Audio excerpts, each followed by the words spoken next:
Did the Golden State Warriors just doom their season and their chances at avoiding the play-in tournament? Because they just made the two biggest mistakes of their entire season. Albeit with Steph Curry out, this team just sold the bag hard, and they're going to have to scratch and claw their way to keep the 6th seed. We're going to talk about the abysmal performance that they had against the Miami Heat on today's show and what it looks like for the last 10 games of the season ahead for Golden State as they try to cling to a true playoff spot. But let's get into this quote from Draymond Green, who had this to say after that abysmal performance last night. He said, "We got to make sure that we are approaching every game like we're playing against the best team in the NBA, because that's who teams turn into when they play us. They play out of their minds."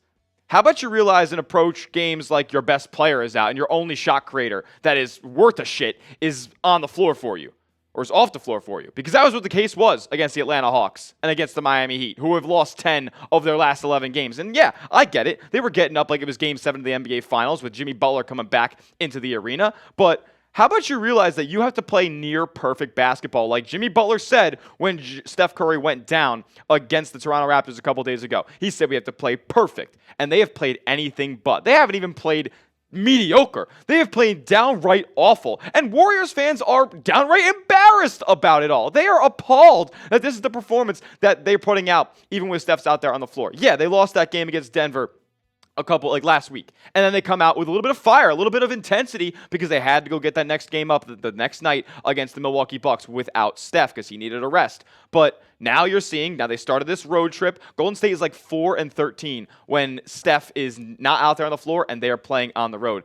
People are saying Golden State looks like a G League team. This is embarrassing. And you know what? They're going to need this guy back out on the floor. There's no ifs, ands, or buts about it. This team, with him on the floor, yes, can contend in the Western Conference. But if he's not out there on the floor, and specifically when he subs out, when he's even playing for Golden State, they're abysmal. He's missed the last 2 games with that pelvic bruising, and he had that movement in practice that limited him from playing in the Miami Heat game.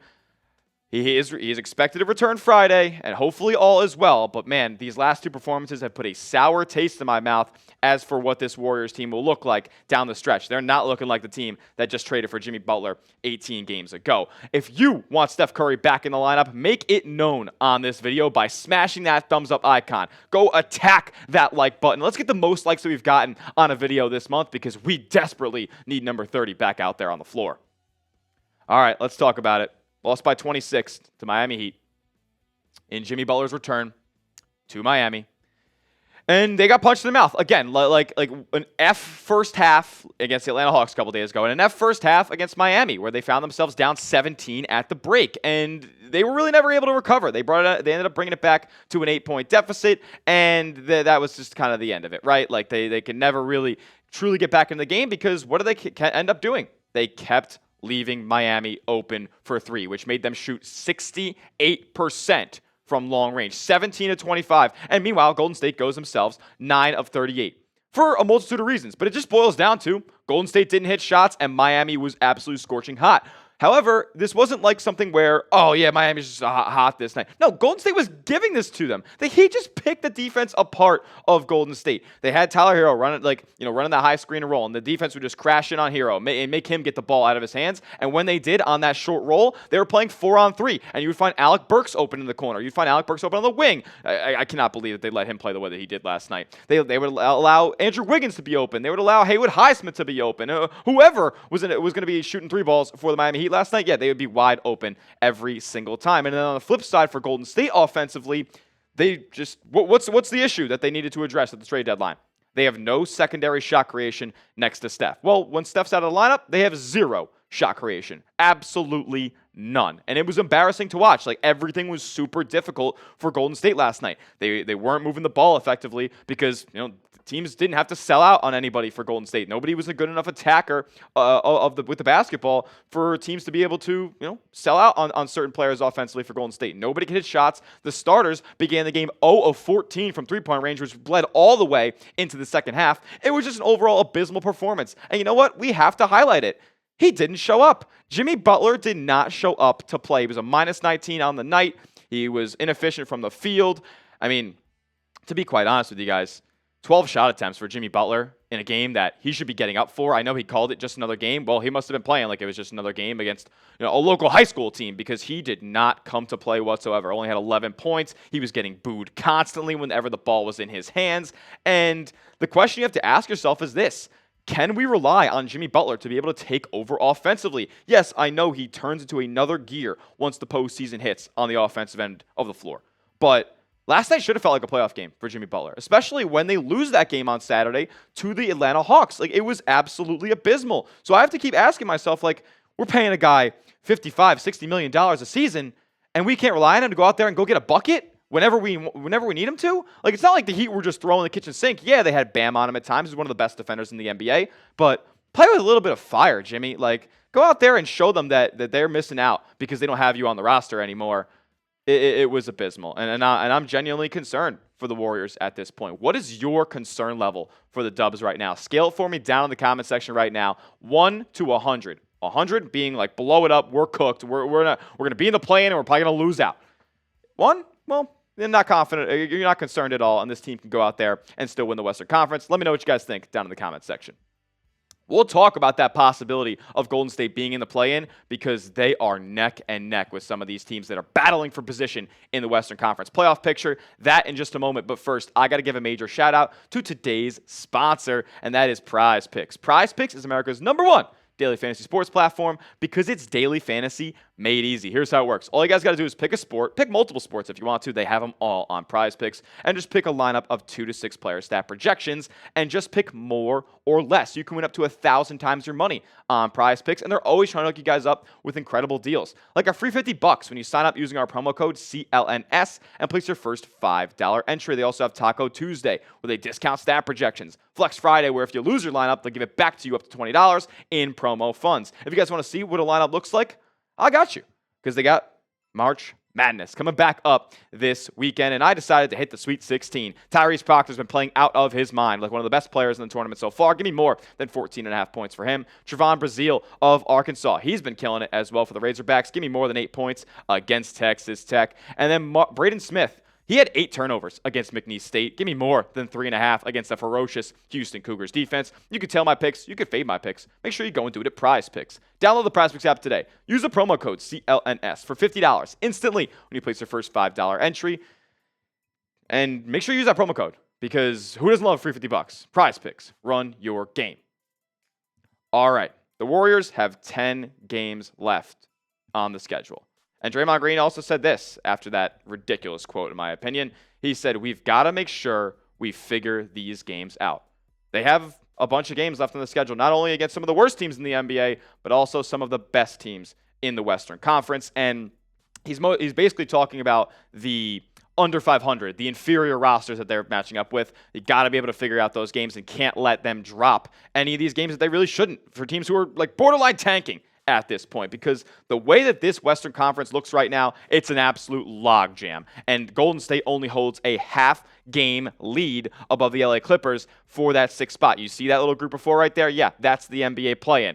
Keep in mind, Minnesota Timberwolves, they are only a half game out of the 6th seed so far. And Golden State is battling with these teams. They're also jockeying for position for the 5 seed, for the 4 seed, with teams like LA and Memphis. Yes, they're only 2.5 games out of that 5 seed at this point. And out of the teams that are all jockeying for position there, from 8 all the way to number 4, or even the Rockets, Golden State has the second easiest schedule remaining. If you look at Tankathon right here, Golden State has the 12th hardest schedule remaining. You see the Clippers there with the easiest out of all those crew at 13. Golden State has games against the Rockets. They have games against Denver, Memphis, LA, like Clippers, basically every team that I just talked about. But they also play the Pelicans. They play the Spurs twice. They play the Portland Trailblazers, and they play the Suns, who could also be a threat as well.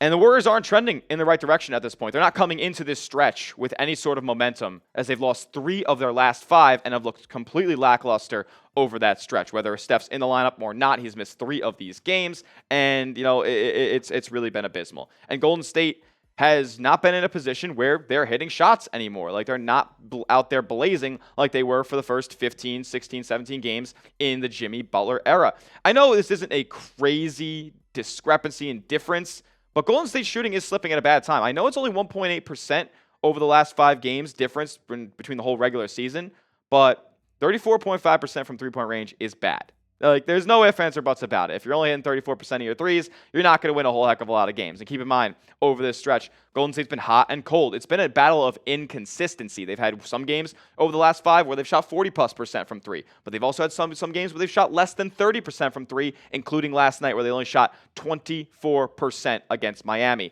And somebody who you could point to for this struggle, unfortunately, is Moses Moody, who, for a long time, when he was in Golden State's starting lineup, Golden State was undefeated. I believe they were at least 11-0, maybe even 12-0 when Moses Moody was in the starting lineup. That narrative, that nonsense is all gone at this point, and you can point to his offensive game as a big reason why. He is 5 of 28 from three-point range over his last 5 games. He's been abysmal. He can't hit water if he was in a boat.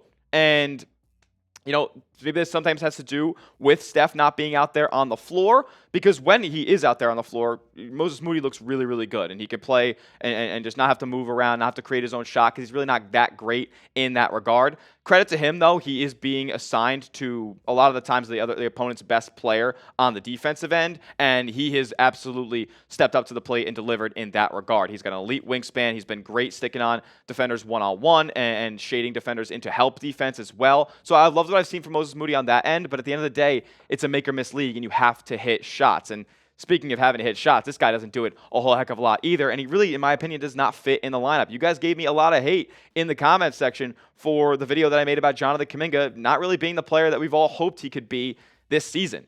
And he hasn't been. And since his return, I know it's a smallish sample size, but he missed 3 months. He missed over 2 months with the sprained ankle. Like, he should be 110% ready to go at this point, and he's just completely fallen off a cliff. I mean, the ball stops when it gets in his hand. The possession ends when it gets in his hand. And if he doesn't have a mismatch, good luck seeing the ball go through the hoop if Jonathan Kuminga has it in his hands. He's 3 of 17 from deep. I know we're not going to ask him to be the uber floor spacer because we know he hasn't made that incredible improvement in his game.